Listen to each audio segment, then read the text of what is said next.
Previous ones, welcome back to the channel for some more Ultra Pro Wrestling. Today we are going over the massive October developers update that Sam Vallely just dropped on us for Ultra Pro Wrestling.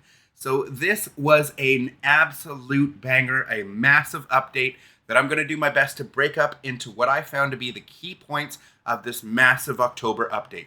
And I'll leave timestamps below for all of you so you'll be able to come back to it and skip to anything that you may have missed over the first watch.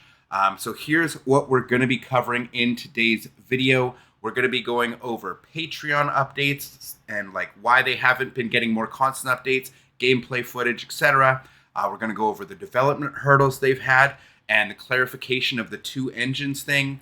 We're going to go over some technical issues they've run into, online functionality, community backlash, release date and demo status update, progress of the game, in-game balance and engine talk, animations and move data, clarification over some confusion people had from the last video, including my own, DLC announcements or gameplay footage, and where it's important to learn from the failures of their predecessors, as well as community expectations, our Forever Wrestling game, ranked mode and UPW Monday Blast, career mode, future expansions, and then finally, my thoughts. So this is going to be a big one. So one more time, timestamps are going to be left down below for you guys to be able to cycle through the video and skip to the points that you want to hear about.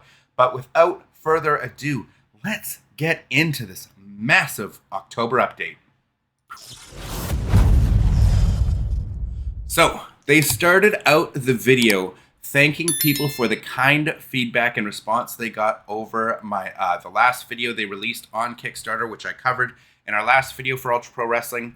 Then I, yours truly here, got an unexpected shout out as they pointed out the last video that I made covering that Patreon video and going over the two engines they had and had some confusion it led to in the community and some feedback they received because of it. So to Sam and everyone at the team, I very much apologize for any confusion my video may have led to in the community, as again, I'm just giving my Cole's Notes summary of these updates to get the news out to the greater community that aren't maybe supporting on Patreon at this point and aren't aware of what's going on. So if I personally led to any confusion or undue stress, I do apologize for that. I'm very sorry. And to anyone in the community with any questions in regards to this game, I always try my best to answer all feedback in my comments section. If it's clear you're just here to bash the game or the developers, then I won't bother. But if you have any genuine questions, concerns, or feedback, I do my best to clarify anything.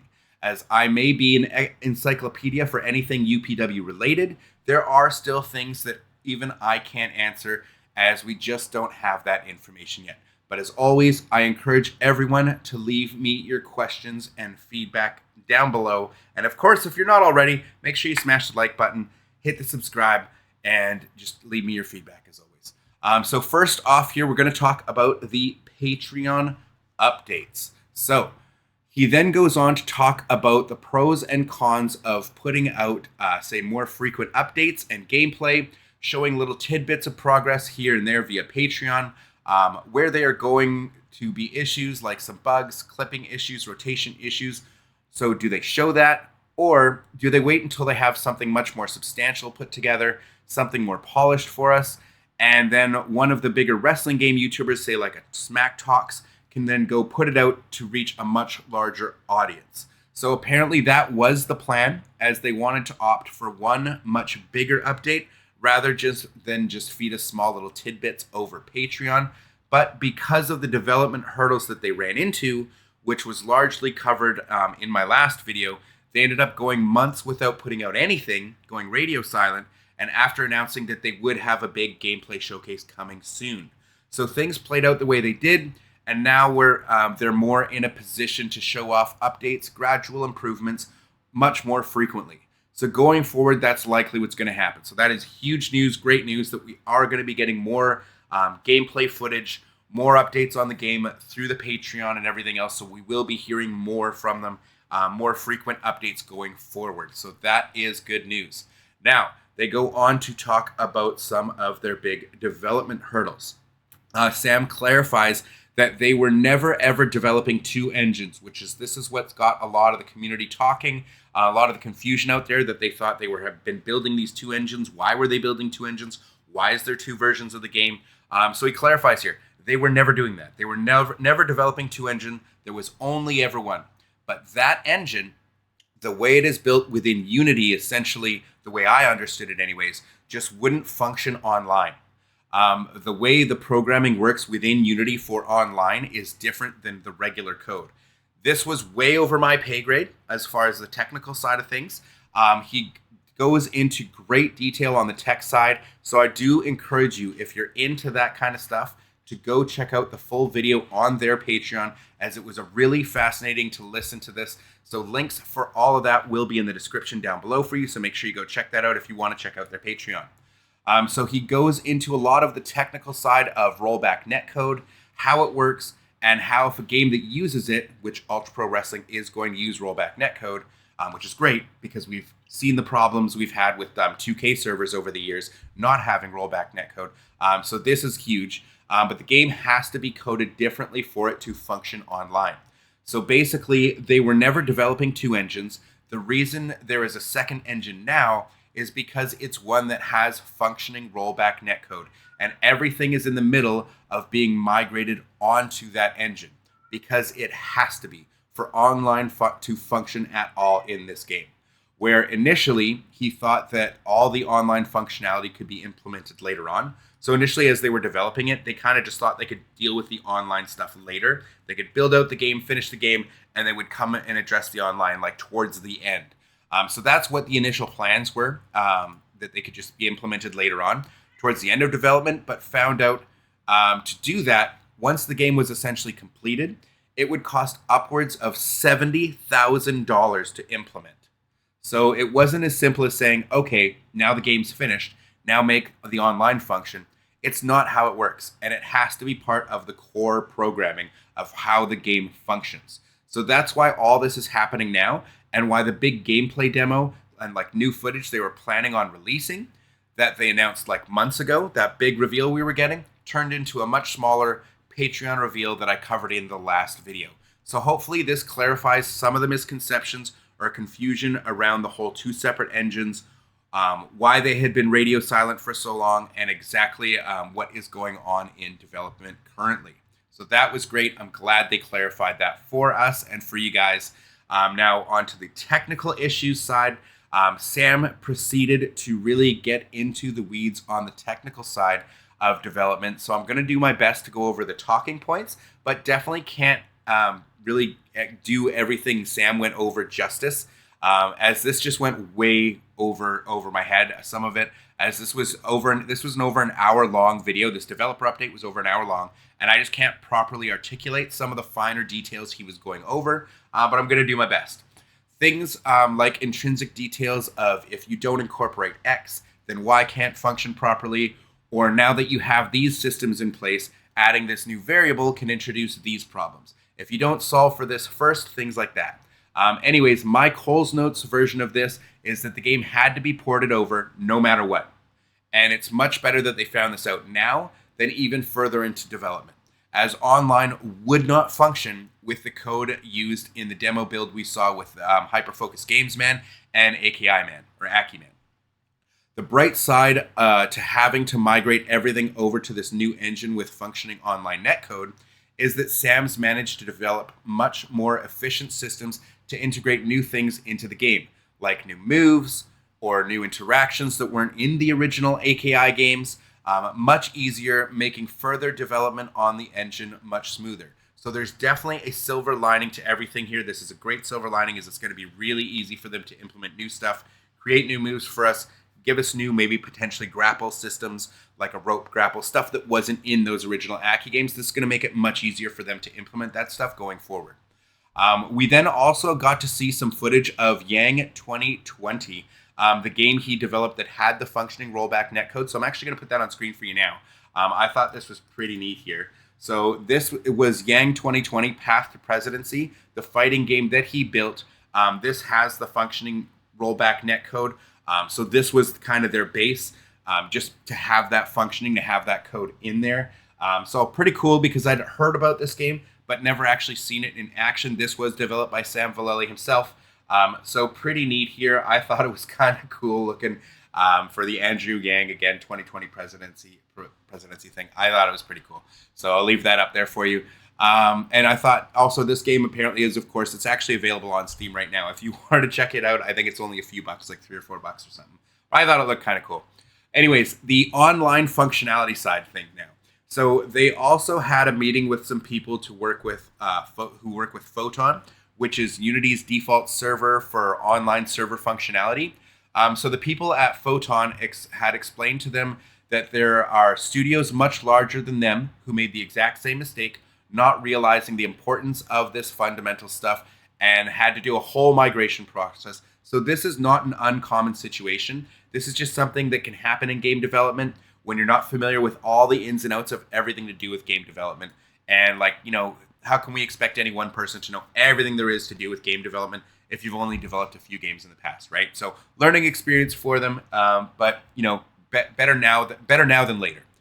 Sam says he's happy with the progress of the migration, and this has given them opportunities to also improve the code. It adds time on, and these were things that he never saw coming when making early projections of when the game would be finished, or a demo or anything like that. He was actually very optimistic on how long it would take to make this game based on his experience with making games in the past. And the project just proved to have a lot of hurdles he never anticipated, and truly apologized for it, right? So he did apologize for this.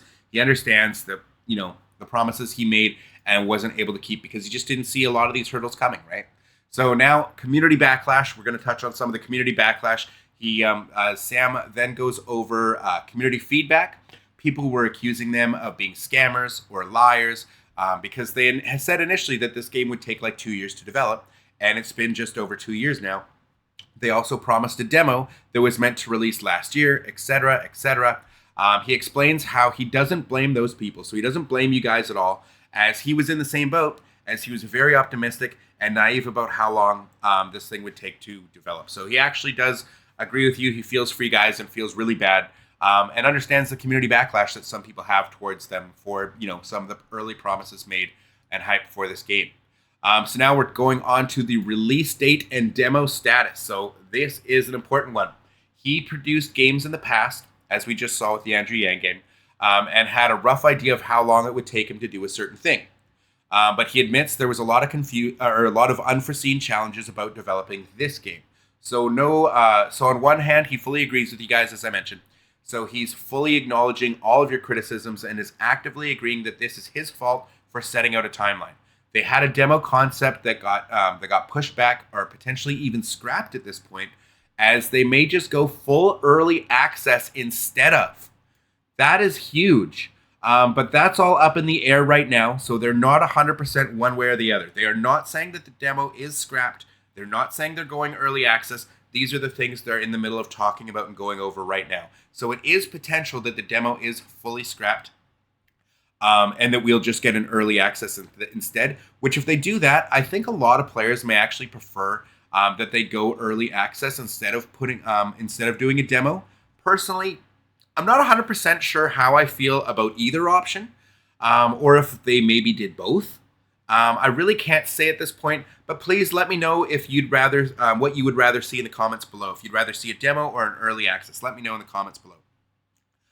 Then he even for fun had asked ChatGPT to make an estimate on how long it would take a small indie studio like theirs to make a 3D AA wrestling game. And it said if you're running into any technical issues and other unexpected setbacks, like funding and things that they've run into, it could take 6 to 7 years to develop. Now, he's stressed they are not going to take 6 to 7 years. And in that context, though, of ChatGPT telling them that's pretty standard for what they're trying to set out to do here, it could take them 6 to 7 years with a small team like theirs. But he said in that context, with where they are right now, if this is accurate, then they are doing an awesome job, because it's not going to come close to 6 or 7 years for them.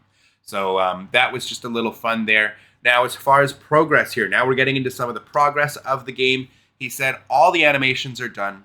Everything from No Mercy has been animated. There is more talk about coding for different things. Again, this stuff was way above my pay grade, so I encourage you to check out the full video on their Patreon for that.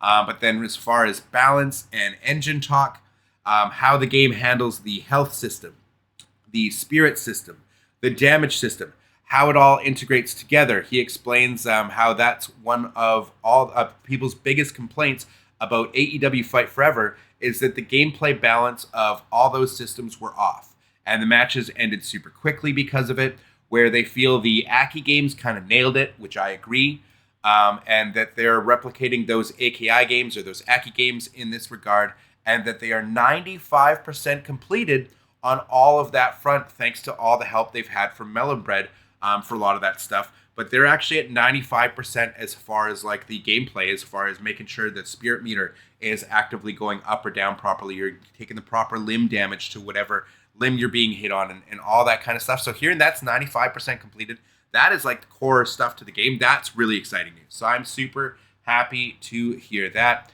Now, as far as animations and move data for the over 5,000 animations, once again, we have seen the 5,000 animations. You can see them right up here. We're at 3321. They have all the animations. The earlier ones were more exciting, so we'll go there, showing some like power bombs and stuff like that. But all the 5,000 animations they have made, as far as like for No Mercy, complete, 100% completed on that. Move data for things like the frame that a move makes the sound of hitting the mat, how much ring bounce there is, what frame the ring bounce comes in, sound effects for things like chops and kicks, and like the frames when those sounds play, the move damage and limb damage, what specific limb it damages, how much it affects the spirit meter. All of that work is 100% completed. So that stuff is done for the specific moves and all that. That's done. That's fantastic to hear. Certain coding for things, for certain mechanics to work properly are still being worked on. And then they got into, again, some more technical side of stuff that went a little above my head. But clarification now on the last video. So here, just want to clarify some stuff, whether it was from you guys watching my video or if you watched their Patreon video. Pardon me. They just wanted a little bit of clarification here. So he goes on to explain why, for those who commented on the last video about the migrating things over to the new engine, people had a lot of questions about things because things look different. So that has the functioning AI and the online, like in the new Ultra engine. Why things look so different? It's because they aren't changing. Like, people were looking and seeing that the camera angle was different. It wasn't a ramp facing camera. Just stuff like that. The graphical style was different. Which, if you watched my last video covering all that, I couldn't stress enough that this is in the middle of being migrated over. But apparently that wasn't clear to people, so people had a lot of questions about like the camera angles being different, the graphical style looking different, everything not looking as good as it did forever ago. Any of that footage that we saw in that video or the screenshots I shared with you guys, any of that footage was because they're still in the process of migrating everything onto the new Ultra engine. So the look of the game is not changing all of a sudden. He explains not to worry about how the models are looking in that footage, as that's all polish that comes at the end. And everything's going to be fine. The visuals from the new engine stuff isn't the focus right now, as it's the gameplay and getting all the assets migrated first. So don't fret. All the aesthetics will be polished and fixed. So that is good news to anybody who was wondering why the character models look different, why the camera angles were changing, why, like, what is all this stuff changing for? Again, it's mid-migration right now. The polish will come at the end, so do not worry. Again, this stuff isn't the final product, you guys. So it is all going to be fixed. Do not fret over any of the aesthetics at this point. And then they went on to thank all of the supporters. He goes over how very, very thankful they are to all of the supporters of this game, especially to those who are able to help out on Patreon, and explains how that is the sole funding they have left for this game, and their working expenses are higher than what they're currently receiving from Patreon. Now they go on to talk about DLC announcements and gameplay footage. So this is stuff that you guys might be curious about. Why haven't we been getting more gameplay footage? Why haven't we had more DLC announcements? So he also expresses how he understands how some people have become disenfranchised with this project, or or seem to sour on it. That the reason that they stopped with a lot of the DLC announcements isn't because they don't have more DLC to announce, but it's because people started complaining that that's all they were announcing was more DLC roster and no updates on development. He explains that his hesitancy to show off more gameplay footage if the game looks rough or if the models look different because the assets are being migrated over or whatever, or the graphics don't look like they used to. If Patreon and Kickstarter supporters are saying this, like all the stuff they got from the last video, then imagine the confusion and what people are going to think if this gets put out to the masses. It doesn't really matter if he explains that this footage is mid-migration or if this is simply to show off X. Most people won't care and will just write the game off or complain or otherwise lambaste them with negativity like they did when they kept announcing new DLC. So they feel like they're damned if they do, damned if they don't kind of scenario. But he stresses his gratitude to all Patreon supporters as they are keeping the lights on, as things like monthly costs for software alone, like Photoshop or whatever it might be, the website, Google Drive, whatever, it all adds up. So at the end of the day, they are just very, very grateful to everyone who is able to support the project as it means the world to them. And then now we're going over where it's important to learn from the failures of their predecessors. So in closing, I want to say this. Years ago, I'm talking 10 to 15 years ago, a close friend of mine and I said to each other, creating a wrestling game has to be one of the biggest undertakings and hardest types of games to create because, at the time, even WWE games with such a massive budget were always so full of bugs and jank, and that no one's ever been able to recreate the magic of No Mercy or Here Comes the Pain, and that still reigns true still to this day. I stand by that statement because if it were as simple as taking the code or animations and just plugging them into something, it would have been done by now. And again, this was 10, 15 years ago, so what Sam and the team at Hyperfocus Games are doing is absolutely amazing. Many games have tried, the TNA game tried, AEW Fight Forever tried. They all said they were going to be they're going for that Aki game field, that Here Comes the Pain vibe. They all failed. Not to mention the amount of indie wrestling games that came and went. Pro Wrestling X, I'm looking at you. Not to throw shade, but to emphasize the enormity of a game like this. Now let's talk about community expectations. This is why 2K WWE games take 4 to 5 years to really take a new engine and refine it to a point where players feel it's got all the bells and whistles that the player wants and has been asking for.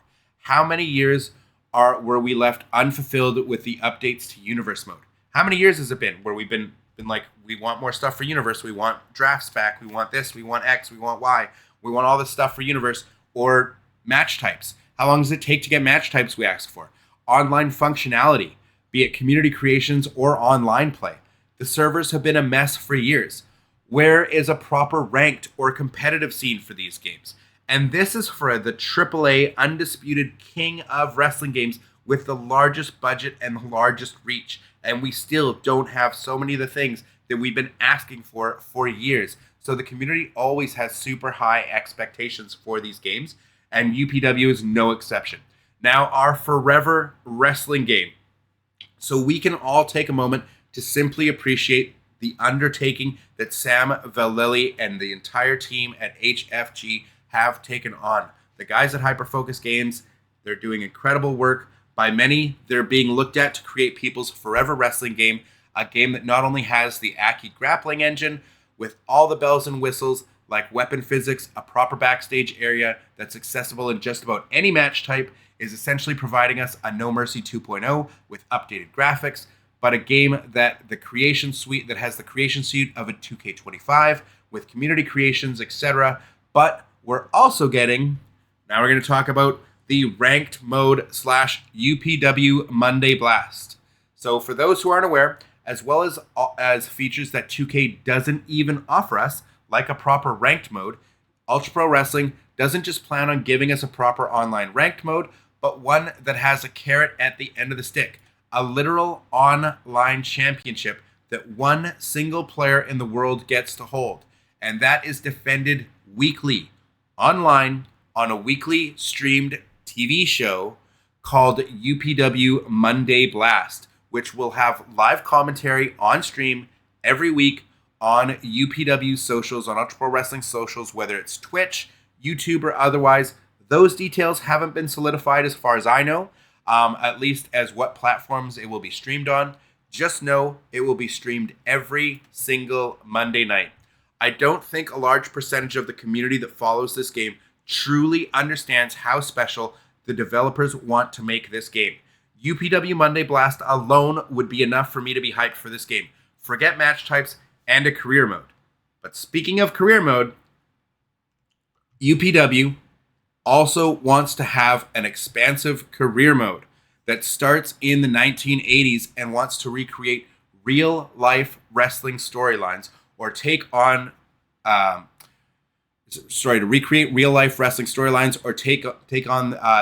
on in a unique and branching way that not only allows for players to replay the story over and over again and gives you replayability, but also to get different storylines through each playthrough. But that's fully customizable, where you can literally customize it to your heart's content, where you can replace the in-game roster with your downloaded community creations of their real-life counterparts. So, for example, if you're playing as on screen, you can see Blue Collar Bill Dollar here, and if you're playing the career mode as him, but you decide you want to change him to Dusty Rhodes, or Cody Rhodes, or Stone Cold Steve Austin, or Roman Reigns, or Kenny Omega, you can change the in-game roster, and you can also change the players you're playing against. You can change the entire roster, so you could make it an entire AEW career. You could make it an entire New Japan Pro Wrestling career, a WWF from the 80s, from the 90s, from the 2000s, whatever era of wrestling you're a fan of. You can take community creations, created wrestlers of all your favorites, and you can change logos, you can change the arenas to match everything the way you want it, so you can fully customize this career to your heart's content like we've never, ever seen in a wrestling game before. Now, future expansions. I want to touch on the future expansions. But not only that, but they want to continuously evolve the career mode with free updates for the community over time, where when they release a new expansion, it's going to be free for everyone who owns the game. A brand new career like the 90s and eventually the 2000s career mode and beyond.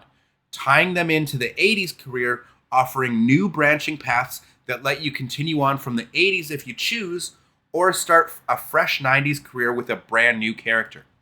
Again, allowing for full customization, so if you want to play as Ric Flair or Hulk Hogan from the 80s and play them through all the way through to the 2000s, go ahead. You'll get new storylines. And not only that, but when new expansions launch, you'll get to unlock new match types and creation parts simply by playing through the career. Did Hell in a Cell debut in the 90s? Then expect the Hell in a Cell match to debut in Ultra Pro Wrestling and be a free addition to the game in the 90s DLC expansion. And you'll get to unlock it by playing the career mode and actively playing through a storyline that introduces the Hell in a Cell match type. So that, to me, is bananas. So now, finally, we're going to get to my final thoughts on this massive update and on Ultra Pro Wrestling. So again, I'd really like to just take a moment and understand the undertaking that Sam has taken on and understand why it's been delayed, why it needs to be polished and pristine. Understand that these are fans making a passion project and they want this game to live up to all of our expectations. But understand that game development isn't easy, and despite their best efforts, there will always be hurdles and unforeseen setbacks. So I ask that if you care about this game, you simply be patient. It's going to take time. Rome wasn't built in a day, so if we don't want another AEW Fight Forever on our hands, we need to let them cook. So refrain from any hatred towards the development team. They are human. They make mistakes. Sam has acknowledged all of your feedback and feels terrible for anyone who feels that they were misled by simply underestimating the enormity of the game they are trying to develop. They're working hard and they need our support. That being said, for anyone who has the means and is able to support this project, links to their Patreon, as I've said ad nauseum, is in the description down below. For everyone else, I'm Mr. Dubs, and I will always be your #1 source for anything and everything Ultra Pro Wrestling related. So make sure to smash that subscribe button, leave a like if you enjoyed the video, and leave me your feedback in the description down below. I appreciate you all. Thank you for watching. Deuces.